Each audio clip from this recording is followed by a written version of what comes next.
All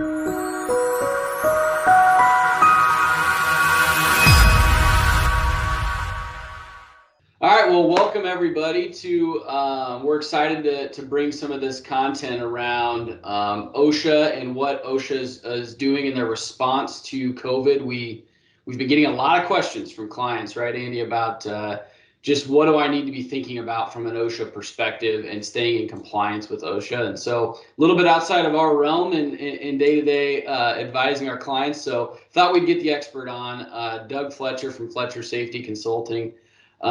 He's kind of one of our go-tos when it comes to OSHA questions or advising our clients around OSHA. So we thought it'd be perfect, get him on today, have a little bit of dialogue around what OSHA is thinking, where we see things going and what they're doing today, and go. Well, we're going to just kind of go for as long as we have a good conversation, and if we need to go to part 2 or something, we'll do that. So but Doug, I might just have you give us kind of your general response or thought around how OSHA is responding to COVID, just from a high level, and how they're kind of treating the situation. You bet. Well, thanks for having me, guys. It's good to see you. We've all got our COVID quarantine faces on. I appreciate that. For sure. It's been interesting, as you know, and I'm sure from the questions that you've received from your clients, it's confusing. OSHA has put out a number of different guidance documents, and they have changed them relatively frequently. And so if you're not a regular visitor to the website, you are probably behind on 1 or 2 versions of their guidance. And so as of today, they have primarily 2 guidance documents posted.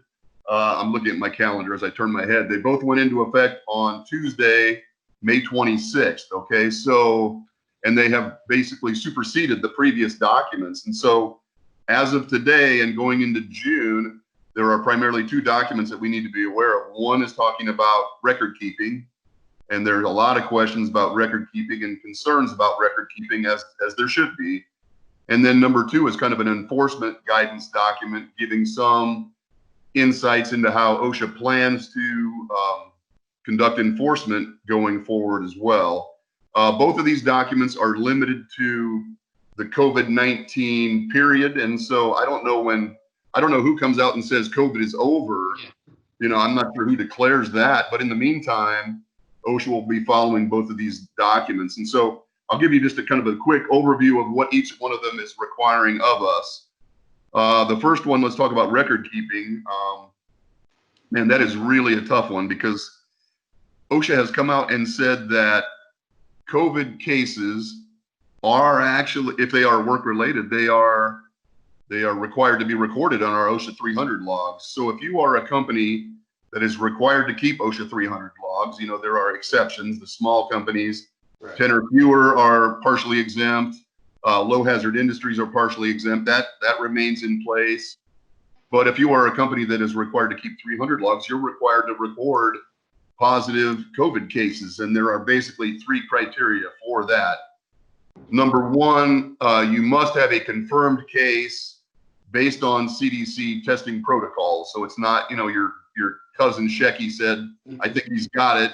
Yeah. You know, you have to have a confirmed case, you know, a confirmed test by an accredited testing entity using CDC protocol. But say we have that come back, we know we have an employee that is positive for COVID. Number 2 criteria would be establishing work relatedness, and that really is the tricky part of this. OSHA expects us to at least conduct some level of reasonable investigation into whether or not that could have occurred in the workplace. And we are not trained epidemiologists. We are not, case trackers or whatever that term is that they're using, contact tracers, we are none of those things. And so basically they've given us some instruction on how to conduct an investigation into work relatedness. And if it meets, basically the presumption that, it probably did occur at the workplace, and then it meets, the 3rd criteria would be that it meets one of the other recording criteria. So let's say we've got a positive case. We've determined that there is a likelihood that it occurred at work, because of our positive employee is working around other positive employees, or there is, some reason to believe that it did occur at work, and it meets one of the other recording criteria, which are those are unchanged. Those would be the same as before: days away from work, restricted work, medical treatment, or, something like that. Then we would have to record it. And again, I think the challenge becomes, was it work-related or not? And I think in that document, OSHA talks about, high-risk places of employment, very high-risk places of employment, healthcare facilities, correctional institutions, emergency response situations. I think there's a likelihood that we would presume it be work-related if we have a positive case under those circumstances. But then you get down into the low hazard facilities, maybe construction sites. You get down into, some of the industrial facilities. Yeah. I'm not sure there's a reason to presume that you got it at work unless you have just a huge cluster in a given work location where everybody that's working around each other has all tested positive. But otherwise, I'm not sure it would be easy to establish work-relatedness. So, yeah. So are you advising your clients then, or folks you talk to, that would you say to kind of err on the side of caution with that? That maybe we kind of think it could be work-related, so maybe no. Or I tend to err on the other side, frankly. I was responsible for managing the record-keeping practices in Nebraska when I was with OSHA for quite a long time, and I think if it is reasonable that it was not work-related, then that's how I would approach it. I'm not sure erring on the side of caution is appropriate in work-relatedness. I mean, certainly err on the side of caution when you're trying to protect your employees. But I don't think from a record-keeping standpoint, that's the advice that I would give. If it is not apparent that it was work-related, I probably would not record it. Yeah. Now, OSHA may argue with you about that, but so if you give a good faith effort, if you make a good faith effort to try to determine whether or not it was likely in the work environment, or, maybe the individual, lives with a number of people at home and a family member had it. And so the likelihood is that they contacted it at home. What OSHA tells us is, interview the employee and ask them where they believe they got it, but they're not an authority either, frankly. So that would be one step. And then try to determine if they're working around other people that may have, been positive for the infection or for the virus. But again, we can only go to reasonable lengths to do that. We are not trained to do that. And there are some confidentiality issues we don't want to cross. So yeah, my opinion is that if it's not apparent that it was work-related, I personally would not record it. Now, my buddies at OSHA might be mad at me for saying that, but I think that's realistic at this point. So, and again, if you are in a low-risk environment, I'm not sure I would jump on it as being work-related necessarily. If I was in a hospital, perhaps, well, okay, maybe that's different. We're treating COVID patients, that's probably different. But if I'm just a construction company or just a basic manufacturing facility or something, I probably wouldn't record it unless I had, very clear evidence to support work-relatedness. So that'd be my advice, man. No, I think that makes a lot of sense. Go ahead. It does.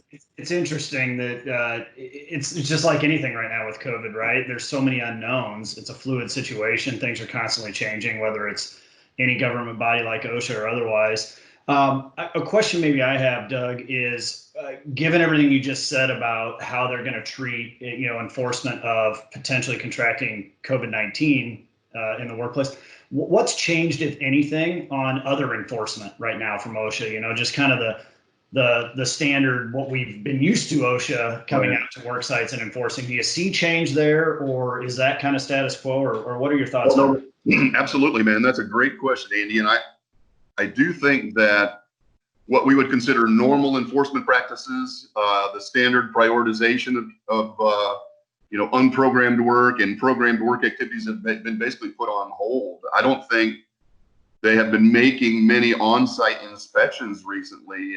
Most of the compliance officers have been working from home. They've been doing a lot of what we used to refer to as phone and fax, or these non-formal inquiries. They do a lot of that right now, even with COVID-related cases, things like that. I do think so. This new enforcement guidance that also went into effect on May 26th addresses that to some extent. And they have indicated that in geographic locations where the community infection rate is going down, they intend to return to the normal enforcement practices. So I don't know if Nebraska is considered to be on a downward trend.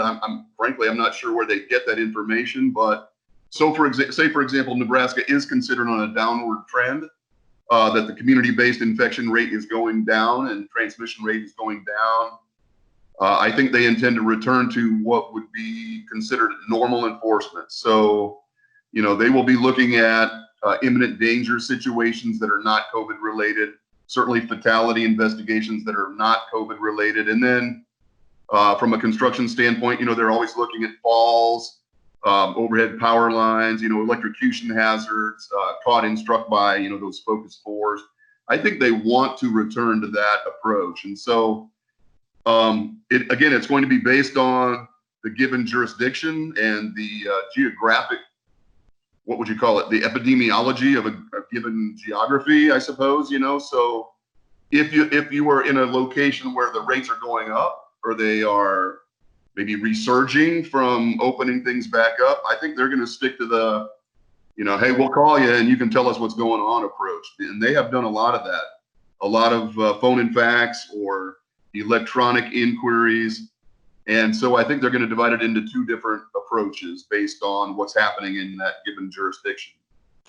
Yeah, that's interesting. So I think it's probably safe to say as business owners or safety professionals or certainly advisors and consultants, we need to be thinking in two frames of mind, right? We've got to plan for all the changes that have come with what COVID has brought, but we can't ever forget that we've got to continue to maintain the safe environment in our workplace that we always had. Even if OSHA is not maybe stopping by or getting out and doing the regular enforcement, it doesn't mean that we're going to obviously get lax with our protocols and procedures as employees. I couldn't agree more, man. That's absolute, and that was my fear. We have focused so heavily on COVID, and I know OSHA has focused. They've been emphasizing COVID, and I had a client that actually had an on-site inspection. They are a food processing facility, of course, and in Nebraska, food processing has kind of become a high visibility, high emphasis area for OSHA. And so they sent a compliance officer out to do an on-site investigation. He was looking primarily at the steps they had taken to address CDC, guidelines. And so that was really what he focused on. But my fear was that everybody's going to be doing, they're going to be doing COVID protection and forgetting the other things. And I was really worried about that. So I think your advice is really sound, man. Don't forget what we normally have to deal with to protect our employees while we're kind of juggling these COVID practices that we're all familiar with at this point. But I do think in Nebraska, I've spoken with a few of the folks in the office, they want to return to the old the old style, man. But they will do that as resources permit. I'm not sure that they will do as many on-site investigations as they would have in the past. So, for example, formal complaints. If they get a formal complaint from an employee, they would normally send someone out on site to conduct an investigation, and I'm not sure that's an automatic at this point. I think they will use some discretion. Yeah. The area director has great discretion, and I think they will also consider whether it's appropriate to send a compliance officer on site, or if they would be able to do an adequate investigation over the phone. So. But I'm sure they're chomping at the bit, man, to get back to normal, just like the rest of us, Well, absolutely. And this is a little hypothetical at this point, Doug, but what would you tell companies that, a lot of companies now have on-site restrictions for especially third parties, so somebody not employed by their company, where a lot of them are just restricting access, period. Mm-hmm. What would you say if OSHA lifts that, the stay-at-home, orders for the officers and says, yep, you're able to go out and do inspections now? How does a company respond if an OSHA inspector shows up at their facility and they have those guidelines in place? How would you just recommend that they go about that? Well, that's a really good question, man. For insurance guys, you guys ask good questions. No, that's really astute. And, I have been visiting some clients of late. Business is starting to pick back up a little bit. And many of them, since I am the outsider, many of them will require me to wear a mask or, some type of face covering and maybe even gloves, depending on what they do.